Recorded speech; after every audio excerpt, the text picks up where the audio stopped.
என்னம்மா தனியா உட்காந்து மொபைல் பார்த்துட்டு இருக்க? லாவண்யாவை காணோம். எங்க மிருனாலினி? இல்லக்கா, வேட்பாளர் பட்டியலெல்லாம் உறுதி செஞ்சு எல்லாரும் பிரச்சார களத்துக்கே போயிட்டாங்க. இப்போ இந்த மேடம் போய் வேட்பாளர் பட்டியலை ஒரு தடவை நோட்டம் விட்டுட்டு இருக்காங்களாம். ஏதோ அனலைஸ் பண்றாங்களாம். அப்படி என்ன அனலைஸ் பண்றா? தேர்தல் ஆணையத்துல வேலை செஞ்சுட்டாலோ? இதோ வந்துட்டாலே. வந்துட்டேனே. என்னம்மா ஏதோ தேர்தல் ஆணையத்தோட சேர்ந்து வேலையெல்லாம் செஞ்சுட்டு இருக்கியான், ஏதோ அனலைஸ் வேலையெல்லாம் பண்ணிட்டு இருக்கியாமே, என்ன அனலைஸ் பண்ற அப்படி? அப்படி ஒன்றும் இல்லைக்கா, அதாவது வேட்பாளர் பட்டியலை வந்து அறிவிச்சிட்டாங்க தேர்தல் ஆணையம். இவங்களாம் தான் கண்டெஸ்ட் பண்ணுறாங்க, இவங்க இந்த சின்னத்தில் போட்டிடுறாங்கன்னு. ஆனால் ஒரே வேட்பாளர் பேரில் 3-4 பேர் வந்துட்டு கண்டெஸ்ட் பண்ணுறாங்க. ஸோ அப்படி இருக்கும்போது அந்த வேட்பாளருடைய பெயர் ஒரே பேராக இருக்கும்போது அவங்களுக்கான வெற்றி வாய்ப்பு வந்து மாறுறதுக்கான வாய்ப்பு இருக்குல்ல. குறிப்பாக பார்த்தீங்கன்னா தென்காசியில் பொண்ணுத்தாயின்னு அமமுக வேட்பாளர் அவங்க பேர்லேயே ஒரு 3 பேர் வந்துட்டு கண்டெஸ்ட் பண்ணுறாங்க. கணேசமூர்த்தி ஈரோடுல கணேசமூர்த்தின்ற பேர்ல 2 பேர் நிக்கிறாங்க. சிவகங்கையில எச்ராஜாக்கே 2 பேர் முட்டு கொடுக்குறாங்கன்னா பாத்துக்கீங்களேன். எச்ராஜாவோட பேர் அதே மாதிரி 2 பேர். அதே மாதிரி லீடிங்ல போறது யாருன்னு பாத்தீங்கன்னா வேலூர்ல துரைமுருகன் பையன் கதிரானந்த்க்கு ஈக்குவல் அதே பேர் இருக்கக்கூடிய கதிரவன், கதிரேசன், அந்த மாதிரி கதிர்னு ஒரு 3 பேர் கண்டெஸ்ட் பண்றாங்க. அதிமுக வேட்பாளர், நாமக்கல் வேட்பாளர் காளியப்பன் பேர்ல 3 பேர் கண்டெஸ்ட் பண்றாங்க. இது கடந்த தேர்தலில் பார்த்தீங்கன்னா திருமாவளவன் இப்படிதான் வந்து அவருடைய தோல்வியே உறுதியாச்சு. அதே பேர்ல இன்னொருத்தர் இருந்தாரு, அதனால அந்த கொஞ்சம் வாக்குல தான் அவர் தோல்வி அடைஞ்சாரு. அது வந்து இந்த தடவையும் வந்து அந்த மாதிரி ஏதோ ஒரு வேலை இதுல இருக்குன்னு தான் பார்க்கணும். வெறும் ஒரே பேர் மட்டும் இது பிரச்சனை இல்லை, அதை தாண்டி இதுக்குள்ள ஒரு விஷயம் இருக்குதானே. ஏன்னா ஒவ்வொரு முறையும் நம்ம எல்லா தேர்தலையும் பார்க்குறோம், ஒரு வேட்பாளரோட பேர்லயே அதே இடத்துல இன்னும் நிறைய வேட்பாளர்களோட பேர் இருக்கு. ஆனா நிஜமாவே தாக்கத்தை ஏற்படுத்துமாக்கா? ஒரே பேரா இருக்கிறதுங்கிறதுனால சின்னத்தை பார்த்து தான் நிறைய பேர் ஓட்டு போடுவாங்க. ஆனா அதை தாண்டியும் சில பேர் வந்து ஒரே பேரை மட்டும் ஞாபகம் வச்சுட்டு வந்தவங்களுக்கு எந்த ஒரே மாதிரி பேர் இருக்கும்போது சின்ன நமக்கே ஒரு இது வரும் தானே, குழப்பம் வரும் தானே. இது ஆர்கே நகர் இடைத்தேர்தலில் கூட தினகரன் பேர்லயே ஒரு 3 பேர் கண்டெஸ்ட் பண்ணாங்க. வரிசையா 4 தினகரன் இருக்கும்போது எந்த தினகரனுக்கு ஓட்டு போடணும் அப்படின்ற குழப்பம் வந்து மக்களுக்கு ஏற்படும் தானே. ஸோ இந்த மாதிரியான விஷயங்கள் வந்துட்டு மக்களை வந்து குழப்பறதுக்காகவா இல்லை அந்த வேட்பாளர் வந்து ஸ்ட்ராங்கா இருக்குங்கன்றதுக்காக எதிர்கட்சிகளே வந்துட்டு இந்த மாதிரி வந்து வேட்புமனு தாக்கல் செய்ய சொல்லுவாங்களா? ரெண்டுமா இருக்குமா? இல்ல ரொம்ப சீரியஸா இருக்காக்கா, ரொம்ப நேரம் படிச்சிருப்பியோ, பயங்கர சீரியஸா இல்லையாக்கா? ஆமாக்கான்னு கேட்டுட்டு இருக்கா. இல்ல இதுல 2 விஷயமும் அடங்கியிருக்கு. பெயர் ஒரே மாதிரி பெயர் இருக்கிறவங்கள தேடி கண்டுபிடிச்சி அவங்கள வேட்புமனு தாக்கல் பண்ண வைக்கிறது சுயேட்சையாங்கிறது இருக்கு. இன்னொரு பக்கம் இயல்பாவே அவங்க பேர் இருந்தா அவங்க சுயேட்சையா நிக்கணும்னு விருப்பப்பட்டிருந்தாங்கன்னா அதையும் நாம ஒன்றும் செய்ய முடியாதுல்ல. 2 விஷயமும் அடங்கியிருக்குல்ல இதுல. தமிழ்நாடு அரசியல் வந்துட்டு மறுபடியும் இருதுருவத்தை நோக்கி போயிட்டு இருக்க மாதிரியே ஒரு ஃபீலிங் வருது இல்ல. அதாவது பிரச்சார களத்தை சொல்றா. இப்போ இபிஎஸும் ஸ்டாலினும் பரபரப்பாக பிரச்சாரம் பண்ணுறாங்கல்ல. ஒரு பக்கம் வந்து இவர் கூலிப்பட தலைவர், அவர் கொல்ல கூட்டம் இப்படின்லாம் சொல்ல இப்போ அடுத்து இன்னொரு எக்ஸ்டென்ஷனுக்கு போயிருக்காங்கக்கா. ஸ்டாலின் வந்து இபிஎஸ்ஸை பார்த்து சொல்கிறாரு, நீங்கள் வந்து மண்புழு அப்படிங்கிறாரு. இவர் சொல்கிறாரு, நான் மண்புழு ஓகே நான் ஏற்றுக்கிறேன், நான் வந்து விவசாயிகளுடைய நண்பனாக நான் மண்புழுவாக மாறி இருக்கேன் அப்படின்னு சொல்லி ரொம்ப இமோஷ்னலாக இபிஎஸ் பேசுகிறாரு. இன்னொரு புறம் இபிஎஸ் சொல்கிறாரு ஸ்டாலினை, நானாவது மண்புழு பரவாயில்ல, நீங்கள் விஷ கிருமி அப்படிங்கிறாரு. எடப்பாடி இருக்காரு பாருங்க, விழுந்து நல்ல தவழ்ந்து மண்புழு போகும் பாருங்க, அது மாதிரி தவழ்ந்து இப்போ மோடியினுடைய கையை போய் பிடிச்சுக்கிட்டு இந்த காலா நினைச்சுக்குங்க,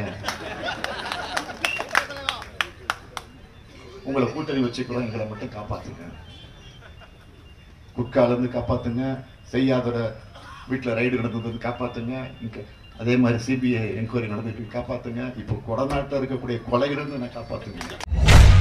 மண்புழு சொல்றது நான் விவசாயியுடைய நண்பன், உழவனுடைய நண்பன், விவசாயிகளுக்கு நன்மை செய்யக்கூடிய புழு மண்புழு. ஆனா நீ பயிரை அழிக்கக்கூடிய வைரஸ் கிருமி. வைரஸ்ங்கிறாரு, பயாலஜிக்கு போயிட்டாங்க 2 பேரும். தர்க்க ரீதியா வந்துட்டு கொள்கைகளை பேசுவாங்கன்னு பார்த்தா பயாலஜிக்கு போயிட்டாங்க 2 பேரும்.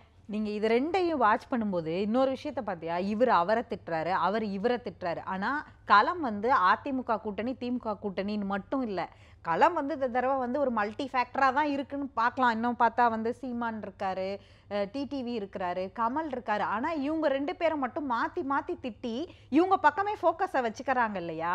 இது தமிழ்நாடு அரசியலோட ஒரு மிகப்பெரிய ஒரு பாரம்பரியத்தோடைய ஒரு வழியில தான் இந்த கேம்பெயின் திட்டமிட்டு பண்ணுறாங்களோன்னு தோணுது. ஆனால் இந்த மாதிரி ஏற்கனவே நம்மளால இன்ஸ்டன்சஸ்லாம் கொடுக்க முடியுமா? அதாவது இப்போ இதே மாதிரி இவங்க 2 பேருமே பேசி பேசி அவங்க மீடியாக்களுடைய அட்டென்ஷன் எல்லாம் அவங்க பக்கமே வச்சுக்கிற மாதிரியான ஏதாவது வரலாறுகள்லாம் இருக்காக்கா? ஆமா, அது பாரு, இது ஸ்டாலினும் இபிஎஸும் இப்போ இது பண்றாங்க, இருதுருவ அரசியல் எடுத்துட்டு போறாங்க.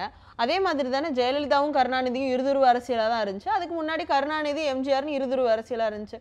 ஸோ அந்த மாதிரியான ஒரு வரலாறை தான் இவங்களும் வந்து மறுபடியும் கிரியேட் பண்ண ட்ரை பண்றாங்களா? தமிழ்நாட்டில் வந்து தேர்தல் தான் அதை முடிவு பண்ண போகுது. இப்போ இவங்க அப்படி ஒரு ஃபோக்கஸிங்கை மக்கள்கிட்ட கொடுத்தா கூட அது வந்து வாக்காலாம் மாறி 2 பேரும் தான் வந்து தலைவர்களாக 2 பேரையும் செட் பண்ண போகிறதெல்லாம் வந்து மே 23ஆம் தேதி தான் முடிவு பண்ணணும்னு நான் நினைக்கிறேன். அது வரைக்கும் இவங்க 2 பேரும் இந்த மாதிரி அவங்க பக்கம் ஃபோக்கஸ் வச்சுக்கிற மாதிரி கேம்பெயின் வேணால் பண்ணிக்கலாம். கேம்பெயின்னு தான் எனக்கு ஞாபகம் வருது. பிரச்சார களம் பயங்கர சூடு பிடிச்சி போயிட்டே இருக்கு. எல்லா எலெக்ஷன் கேம்பெயினிங்காக தெருவா போயிட்டு இருக்காங்க தலைவர்கள்லாம். ஆனால் இதில் தேர்தல் ஆணையம் வந்து நம்ம கேண்டிடேட்ஸ் எல்லாம் ரொம்ப கொடுமைப்படுத்துறதா கேள்விப்பட்டேன்.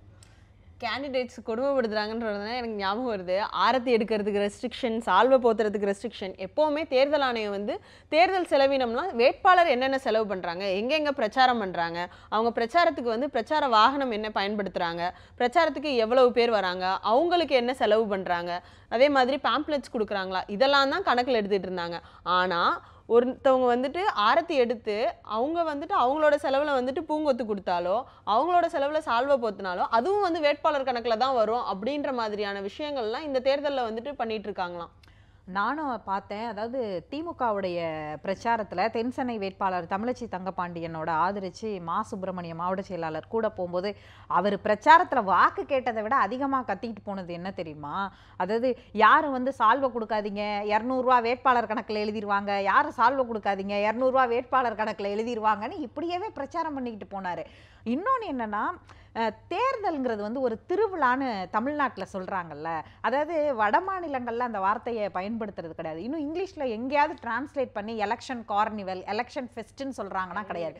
தமிழ்நாட்டில் ஏன் திருவிழான்னு சொல்கிறாங்கன்னா அது வந்து ஒன்றா மக்கள் கூடி நின்று அதை ஒரு கொண்டாட்டமாக இங்கே மாற்றிட்டாங்க. அந்த ஆரத்தி எடுக்கிறது, அதுக்கப்புறம் மாலை போடுறது அப்படிங்கிறதெல்லாம் வந்து ஒரு ஓட்டு போடுறதுக்காக மட்டும் சொந்த பந்தமெல்லாம் ஊருக்கு வர்றது, ஒன்று சேர்றது அப்படிங்கிறதும், அது பாட்டு எப்போ பார்த்தாலும் ஒரு இறைச்சல் பாட்டுன்னு ஒரு திருவிழாவை ஞாபகப்படுத்துகிற மாதிரியே அந்த பிரச்சாரங்கள் இருக்கும். ஏன்னா இன்னைக்கு பிரச்சாரம் அதெல்லாம் இன்னைக்கு வந்து அந்த மாதிரியான பிரச்சாரமே இல்லை. ஒலிபெருக்கிகள்லேருந்து எல்லாத்தையும் குறைச்சிட்டாங்கன்னு வச்சுக்கோங்களேன்.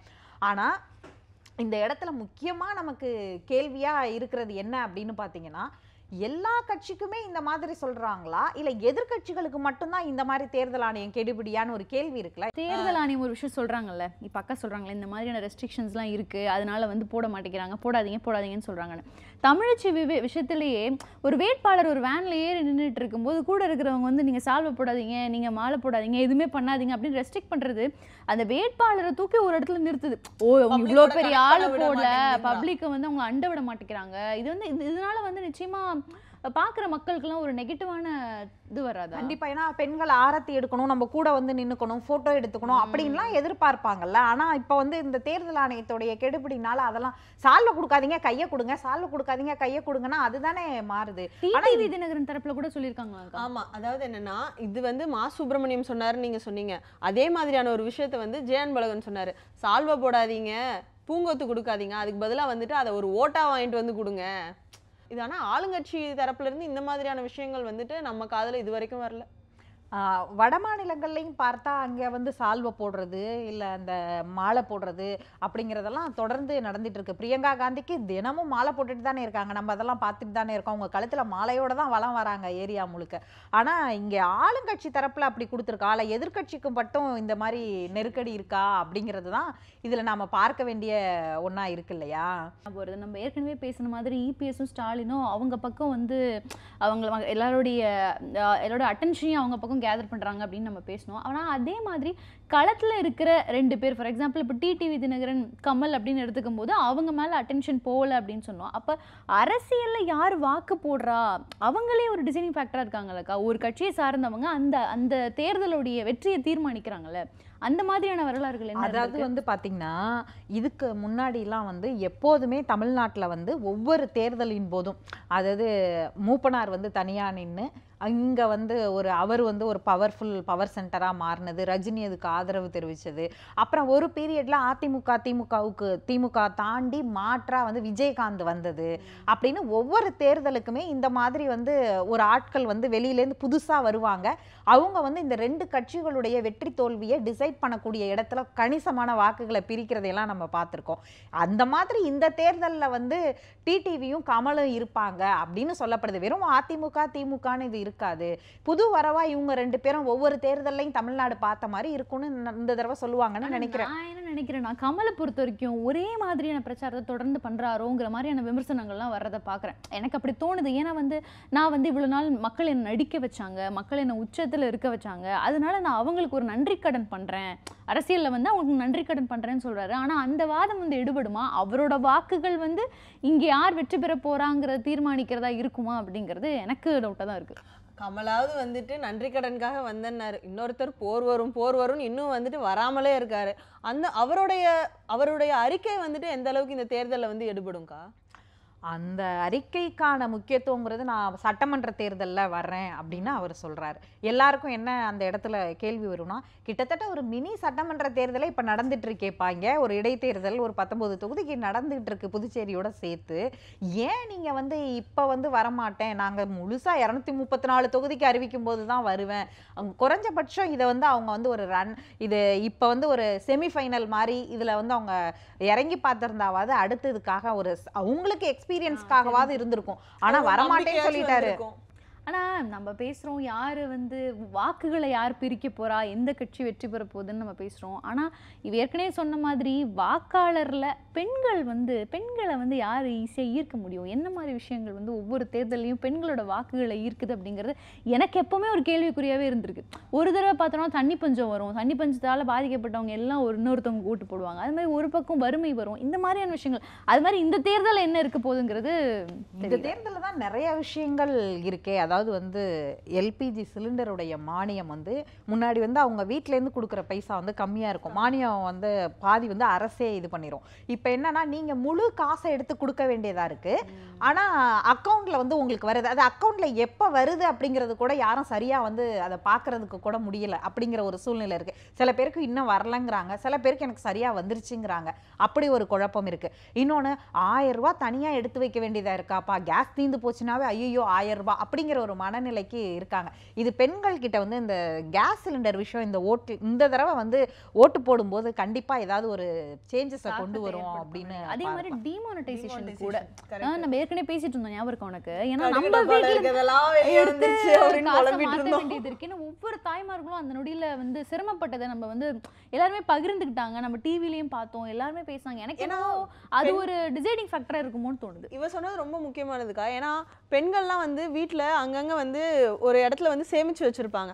அதாவது என்ன, பேங்க்கில் தான் கொண்டு போய் வச்சுருக்கணும்னு அவசியம் இல்லை, ஆனால் பெண்கள் வந்து வீட்டில் வந்துட்டு ஒரு சிறு சேமிப்பு மாதிரி வந்து வீட்டிலேயே வச்சுருப்பாங்க. ஸோ அந்த பணம் எல்லாம் டிமானிட்டைசேஷன் மூலமாக வந்து வெளியே வந்துருச்சு. ஸோ அப்படி இருக்கும் பொழுது பெண்கள்லாம் பெரிய அளவில் வந்து பாதிக்கப்பட்டிருக்காங்களா, அதாவது நடுத்தர குடும்பத்தில் ஏழை குடும்பத்தில் இருக்கக்கூடிய பெண்கள்லாம் இந்த ஒரு விஷயமும் வந்துட்டு இந்த எலெக்ஷனுக்கு வந்து டிசைடிங் ஃபேக்டர் அமையுமா?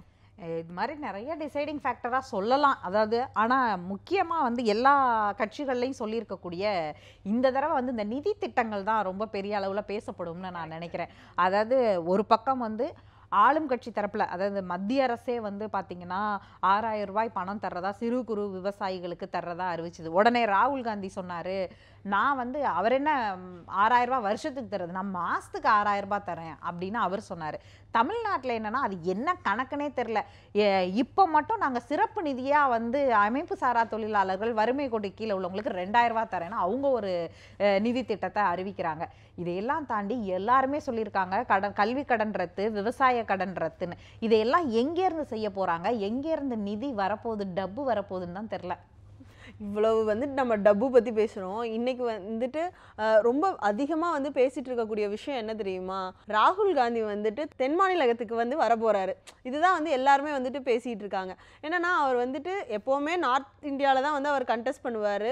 தமிழ்நாட்டுக்கு வந்திருந்தப்ப ஸ்டெல்லா மேரிஸில் கூட சொன்னார், நான் வந்துட்டு எல்லா பக்கத்தையும் நான் வந்து ஒரே மாதிரி தான் பார்க்குறேன், மோடி மாதிரி வந்து நான் நார்த் இந்தியாவுக்கு மட்டும் வந்துட்டு எல்லாத்தையும் செய்யலை, எனக்கு வந்துட்டு இந்தியா முழுவதும் வந்து ஒரே மாதிரி தான் அப்படின்னு வந்துட்டு அவர் வந்து பிரச்சாரத்துக்காக சொன்னார், தென் மாநிலங்கள் அதிகமாக கவனம் செலுத்தணும்னு சொன்னாருலாம் சொன்னாங்க. ஆனால் உண்மையிலே இப்போ பார்த்தா அவர் வயநாட்டில் போட்டிடுறாராம். அதுவே அரசியல் ரீதியாக நிறைய விஷயங்கள். ஏன் வந்து ராகுல் அங்கே எவ்வளவோ பலமான தொகுதிகளெல்லாம் அங்கே வச்சுக்கிட்டு ஏன் இங்கே வந்து கம்யூனிஸ்ட் நிற்கிற இடத்துல அவர் நிற்கணும் அப்படின்னு சொல்லி ஒரு கேள்வியும் வருது. வயநாட்டுக்கு ஒரு நல்ல கனெக்ஷன் வந்து நேற்று ஆண்டனி அறிவிக்கும் போது சொன்னார், அதை நோட் பண்ணியா நீனு? நான் கவனிச்சேன். அது என்னன்னு கேட்டீங்கன்னா, வயநாடு வந்து கேரளா, இந்த பக்கம் கர்நாடகா, தமிழ்நாடு 3ஐயும் இணைக்கக்கூடிய ஒரு சங்கமிக்கிற ஒரு இடமா வயநாடு ஜியாகிரபிக்கலா இருக்கான். அதனால தான் வந்து அவர் வயநாடை சூஸ் பண்ணாரு. தென்னிந்தியாவோட அவர் வயநாட்டிலேருந்து தேர்வானா கூட தென்னிந்தியாவோட ஒரு பிரதிநிதியா ராகுல் இருப்பாரு அப்படின்னு வந்து நேற்றைக்கு முன்னாள் பாதுகாப்பு அமைச்சர் ஆண்டனி சொல்லியிருக்கிறாரு. ஆனா அவர் இப்படி சொல்றாரு. ஆனா பிஜேபி தரப்புல என்ன தெரியுமா சொல்றாங்க, நீங்க வந்து எங்களை நேரடியா எதிர்கொள்ள முடியாம நாங்க வந்து பயங்கர பலசாலியா இருக்கிறதால எங்களை எதிர்கொள்ள முடியாம நீங்க வந்து போய் கம்யூனிஸ்டுகள்கிட்ட போய் போட்டி போடுறீங்க, இதெல்லாம் நியாயமா அப்படின்னு சொல்லி அவங்க வந்து ஒரு பக்கம் கிண்டல் அடிச்சிட்டு இருக்காங்க. அக்கா வந்து சொன்னாங்கல்ல, அது வந்து ஜியாகிரபிக்கல் கனெக்ட் வயநாடு இருக்குன்னு. ஆனா எமோஷனல் கனெக்ட் வந்து தமிழ்நாடு கிட்ட தானே இருக்கு. அப்படி இருக்கும்போது அவர் தமிழ்நாடு தானே சூஸ் பண்ணியிருக்கணும். குறிப்பா வந்து கன்னியாகுமரியில வந்து ராகுல் போட்டியிடணும்னு சொல்லி விருப்ப மனுலாம் கட்டினாங்க. அப்படி இல்லாம ஸ்ரீபெரும்புத்தூர் ராஜீவ்காந்தி இறந்த இடம். ஸோ அந்த தொகுதிகளை வந்து அவர் சூஸ் பண்ணியிருந்தாருன்னா எமோஷனல் கனெக்ட் இருந்திருக்கும்ல. எமோஷ்னல் கனெக்ட் இருந்திருக்கும். ஆனால் அவர் வந்து வேற ஏதோ ஒரு கால்குலேஷன் வச்சிருக்கிறாரு போல அப்படின்னு தான் தெரியுது. அது எதுக்காக அப்படிங்கிறது தெரியல. ஆனால் இதில் இந்த மாதிரி வட இந்தியாவிலேருந்து பயந்துக்கிட்டு இங்கே வந்துட்டாரு அவர் அப்படின்னு சொல்லி பிஜேபி எல்லாம் பிரச்சாரம் பண்ணுறாங்க. அப்படிங்கும்போது கடந்த முறை வந்து உத்தரப்பிரதேசத்தில் வந்து மோடி வந்து அங்கே வாரணாசியில் நின்னார். ஆனால் தன்னோட சொந்த மாநிலத்தில் குஜராத்லையும் வடதொரால நின்னார். அப்பையும் இப்போ சொல்கிற இந்த கமெண்ட் அப்பையும் பொருந்து தானே செய்யும். வாரணாசியில் மட்டும் ஏன் நிற்கலை, தன்னுடைய சேஃபர் ஜோனுக்கு அவர் இங்கேயும் நின்னாரா அப்படின்னு அப்படி பார்க்கும்போது அமேதி வந்து இவருக்கு சேஃபர் ஜோன் தான். ஏன்னா அவங்களுடைய குடும்ப பாரம்பரியமாக அவங்க நின்றுட்டு இருக்கிற ஒரு தொகுதி அமேதியும் ரேபரேலியும். அது வந்து இங்கே பொருந்துமா அப்படிங்கிறது தான். இந்த அமேதி ரேபரேலின்னு சொன்னோன்னே சமாஜ்வாதி பார்ட்டியும் பகுஜன் சமாஜ் பார்ட்டிக்கும் இருக்கிற ஒரு அண்டர்ஸ்டாண்டிங் கூட காங்கிரஸ்க்கும் கம்யூனிஸ்டுக்கும் இல்லையோன்னு தோணுது. இத்தனைக்கும் அவங்க வந்து அங்க கூட்டணி கூட கிடையாது. இங்க தமிழ்நாட்டுல கம்யூனிஸ்டும் காங்கிரஸும் கூட்டணியில இருக்காங்க. அப்படி இருக்கும் பொழுது இந்த ஒரு அண்டர்ஸ்டாண்டிங் பேச்சுவார்த்தை எல்லாம் பண்ணாமலா இருந்திருப்பாங்க. இல்ல அதுதான் தெளிவா சொல்றாங்க. கம்யூனிஸ்ட் என்ன சொல்றாங்களா, எங்களோட களம் வேற, நாங்க ஒவ்வொரு மாநிலத்திலயும் எங்களோட களம் வந்து ஒவ்வொரு மாதிரி இருக்கு. அதனால நாங்க வந்து கேரளால எங்களுக்கு என்ன களமோ நாங்க வந்து அங்க காங்கிரஸை எதிர்க்கிறோம். நாங்க ராகுல தான் எதிர்க்கணும்னு கிடையாது, அங்க காங்கிரஸ்ல யாரை நிக்க வச்சிருந்தாலும் நாங்க எதிர்ப்போம் அப்படின்னு சொல்றாங்க. கம்யூனிஸ்ட் தரப்புலேருந்து இன்னொரு விஷயம் சொல்லப்படுது, ஒரே வேட்பாளர் 2 தொகுதியில் ஏன் நிற்கணும், ஃபர்ஸ்ட் ஆஃப் ஆல் அதையே நாங்கள் வந்து எதிர்க்கிறோம். அது சரிதானாக்கா? அது வந்து அவங்களுடைய எல்லா வேட்பாளருடைய பலவீனத்தையுமே காட்டாதா? பலவீனத்தை உணர்ந்து கேள்வி மிக முக்கியமான ஒரு கேள்விதான். இன்னுமே வந்து நம்ம அந்த இதை ஏன் வச்சிருக்கணும், நம்மளுடைய மக்கள் பிரதிநிதித்துவ சட்டத்தில் ஏன் வச்சிருக்கிறாங்க? அதாவது இப்போ அவ்வளவு செலவு பண்ணி 2 இடத்துலையும் வெற்றி பெற்றதுக்கு அப்புறம் ஏதோ ஒரு இடத்துல மட்டும்தான் அவர் இருப்பார், இன்னொரு இடத்துல வந்து ராஜினாமா பண்ணோடனே அங்கே ஒரு இடைத்தேர்தல் வரும். இது 2 செலவாகுது அப்படிங்கிறது வந்து பொதுவாக மக்கள் பார்வையிலையும் இல்லை வந்து கம்யூனிஸ்டுகள் இப்போ வந்து அதை சொல்கிறாங்க. ஆனால் வேட்பாளர்கள் வந்து ஒரு சேஃபர் ஜோனுக்காக இந்த மாதிரி நிற்கிறாங்களா என்ன? இல்லை எல்லா பக்கம் பகுதி மக்களையும் ஒரு தலைவராக இருக்கிறவர் எப்படி இப்போ ராகுல் சொல்கிறார் இல்லையா, நான் நார்த்தையும் திருப்திப்படுத்தணும் சவுத்தையும் திருப்திப்படுத்தணும், எனக்கு அப்படி நினச்சி சொல்கிறது இது சமாளிஃபிகேஷனாக தெரிஞ்சா கூட. ஆனால் இதில் உள்ள சில உண்மைகளையும் பார்க்க வேண்டியதாக இருக்குது. பெரிய குரல் தமிழ்நாட்டிலேருந்து தான் வந்துச்சு, வட மாநிலத்திலே நிற்கக்கூடாது, ராகுல் மோடி அமித்ஷாலாம் தென்னிந்தியாவுக்கு வரணும், தமிழ்நாட்டுக்கு வரணும்னு இங்கே ஒரு குரல் வந்துச்சு. இதில் மிக முக்கியமாக கேட்க வேண்டிய கேள்வி, கம்யூனிஸ்டுகள் வந்து நாங்கள் களம் வேறன்னு நீ சொன்னல, ஒருவேளை இங்கே காங்கிரஸ் திமுக கிட்ட சொல்லியிருந்துச்சுன்னு வச்சுக்கோயேன், அவங்கள கூட்டணிக்கு சேர்க்காதீங்க அப்பதான் நாங்க வருவோம்னு ஒரு டிமாண்டை வச்சிருந்தா கம்யூனிஸ்டுகள் என்ன பண்ணிருப்பாங்க? நிச்சயமா வெஸ்ட் பெங்கால்லையும் இப்ப பெரிய அளவுல வந்துட்டு கம்யூனிஸ்டுகளுக்கு வந்து பெரிய ஒரு கை ஓங்கி இல்ல.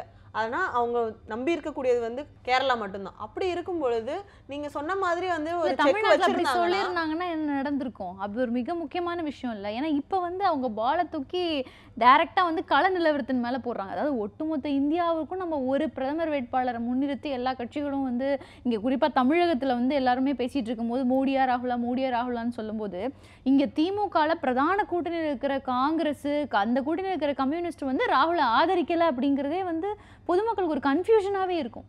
இந்த இடத்துல காங்கிரஸும் என்னன்னா, குறைந்தபட்சம் தமிழ்நாட்டில் நம்ம ஒரு கூட்டணி வச்சுருக்கோம், அங்கே நிற்கிறோமேங்கிறத பேச்சுவார்த்தை மூலமாக ஒரு அண்டர்ஸ்டாண்டிங், எப்படி வந்து யூபியில் சமாஜ்வாதிட்டையும் பகுஜன் சமாஜ்கிட்டையும் ஒரு அண்டர்ஸ்டாண்டிங்கும், அப்படி ஒரு அண்டர்ஸ்டாண்டிங்கான ஒரு ஸ்பேஸையாவது உருவாக்கணும். அது உருவாக்குனாங்களாங்கிறதே ஒரு கேள்வியாக இருக்குது. இன்னொரு விஷயம், இது ரொம்ப பெரிய டாபிக் நம்ம வந்து பேசணும். ஆனால் இன்னொரு எனக்கு லேட்டஸ்ட்டாக ஸ்ட்ரைக் ஆனதுன்னா, நீரவ் மோடி ஒரு விஷயத்தை நான் படித்தேன். அதாவது அவர் வந்து அவரோட நாய்க்குட்டியை பார்த்துக்கணும், அதனால எனக்கு வந்து பெயில் கொடுங்கன்னு கேட்டிருக்காராம். நீரவ் மோடினோடனே எனக்கு சிரிப்பு வந்துருச்சு. அதாவது நாய்க்குட்டி, அதாவது தாய் தந்தை வயசானவங்க அதனால கொடுக்கணும் அப்படின்னு கேட்டாங்களாம். அதாவது புரிஞ்சுக்க முடியுது சரி அப்படின்னு பெற்றோர்களுக்காக Senior கேட்குறாங்க. citizen, நாய்க்குட்டியை elder பராமரிக்கிறதுக்குன்னு நாம வந்து இந்த இடத்துல குறைச்சலாம் மதிப்பிடல. எல்லா விலங்குகள் அவர்களுக்கு அதுக்கு அந்த ஜீவன்களுக்கு இருக்கக்கூடிய அவங்களுடைய உரிமைகள் அதெல்லாம் யாரும் மறுக்கல. ஆனா இதை சொல்லி போய் பெயில் கேட்குறாருன்னா இவ்வளோ கோடி ரூபாய் வச்சிருக்கிறவர் அதை பராமரிக்க வீட்டில் ஆள் வச்சிருக்காமையா இருப்பாரு? நீங்க சொல்றது ரொம்ப முக்கியமான விஷயம். இங்க வந்து நம்ம இந்த கேள்வியை கேட்குறோம். ஆனா வந்து வெஸ்டர்ன் கல்ச்சர், அவர் வந்து லண்டன்ல வந்து பெயில் கேட்கணும் போது அவங்க வந்து இந்த அனிமல்ஸ், பெட் அனிமல்ஸ் மேல வந்து மிகப்பெரிய ஒரு தீவிர ஆர்வலர்களா இருப்பாங்க. ஸோ அவங்க வந்துட்டு இதெல்லாம் கன்சிடர் பண்ணிக்குவாங்கல்ல. என்ன பேசுறாங்கிறதா நமக்கு முக்கியம். இங்க நரேந்திர மோடியா நீரவ் மோடியான்னு எல்லாரும் பேரெல்லாம் குழப்பி குழப்பி சொல்லி அதுவே பஞ்சாயத்து ஆகிட்டு இருக்கு இப்போ. அப்ப அந்த சமயத்துல இங்க இருக்கிற மக்கள்லாம் நீரவ் மோடி நாயை பாத்துக்கிறதுக்காக பெயில் கேட்டாராம் அப்படின்னா அதை நல்லாவே எடுத்துக்குவாங்க. பயங்கரமா மாடுலேஷன் பண்றாங்க மிருணாளினி. இல்ல அதுதான் விஷயம்.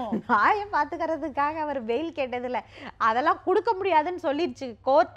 இந்த வாய்ப்பும் போயிருச்சே அப்படிங்கிற கவலையில அவங்களுடைய வக்கீல்கள்லாம் இருக்காங்களாம். ஆனா வந்து ஒரு நாயை பார்த்துக்கணும் அப்படிங்கிறதுக்காக இப்படியான ஒரு முடிவெல்லாம் வந்து எடுத்துட்டு இருக்காங்க. ஆனா மக்களை பத்தி யாருமே யோசிக்க மாட்டேங்கிறாங்க.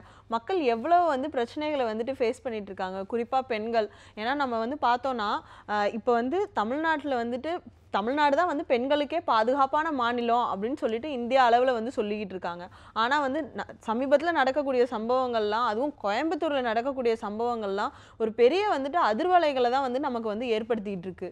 நிச்சயமா அது ரொம்ப பொள்ளாச்சியா இருக்கட்டும் அல்லது இந்த துடியலூர்ல அந்த 6 வயது அந்த குழந்தைக்கு நடந்தது, அந்த 6 வயசு குழந்தையெல்லாம் ரொம்ப இங்க பாதுகாப்புங்கிறது எங்க இருக்கு அப்படிங்கிற ஒரு கேள்வி நம்ம எல்லாருக்குமே எழுது இல்லையா? அது இல்லாம நான் எங்க வீட்டுல அப்பா அம்மா எங்களோட உறவினர்கள்ட்ட பேசும்போது அவங்க என்ன சொல்றாங்கன்னா, நீங்க வந்து இந்த மாதிரி குழந்தைங்களுக்கோ பெண்களுக்கோ பாலியல் ரீதியான விஷயங்கள்லாம் நடக்கும்போது டிவியில கொஞ்ச நேரம் காட்டுறாங்க, கொஞ்ச நாள் காட்டுறாங்க, ஒரு நாள் காட்டுறாங்க, 2 நாள் காட்டுறாங்க, அதுக்கப்புறம் அந்த குற்றவாளிகளுக்கு என்ன ஆச்சு, அந்த பாதிக்கப்பட்ட பொண்ணு இந்த நிலைமைக்கு ஆளாக்குனவனுக்கு என்ன ஆச்சுன்னு எங்களுக்கு தெரிஞ்சுக்க முடியல. நீங்க ஈஸியா வந்து எல்லாருமே வந்து மறக்கடிச்சிடுறாங்க அப்படின்லாம் சொல்றாங்க. பட் அதனால ஏத்துக்க முடியல. அப்படி அப்படி எப்படி நம்ம அப்படி கடந்து போறோமா? அப்படி கடந்து போகக்கூடிய விஷயம் தானா இது அப்படின்னு யோசிக்க தோணுது. அடுத்தடுத்த நகர்வுகள்ல இது நடக்கிறது தான். ஆனா வந்து இதை ஒரு சாதகமா குற்றவாளிகள் பயன்படுத்திக்க கூடாது அப்படிங்கிறத தான் நாம இந்த இடத்துல பார்க்கணும். குழந்தைங்களா இருக்கட்டும், பெண்களுக்கா இருக்கட்டும், அந்த பாதுகாப்பை உறுதிப்படுத்த வேண்டியதும் வந்து அரசுடைய பெரிய கடமை. சரி, அடுத்த நம்மளுடைய கடமையை பார்க்க இன்னைக்கு கிளம்பலாம் நாம. அடுத்த கடமை என்னங்கிறது மிருணாளினி பயங்கரமா பிளான் போட்டு வச்சிருக்கிறா. சர்ப்ரைஸா அதை போய் பார்க்கலாம்.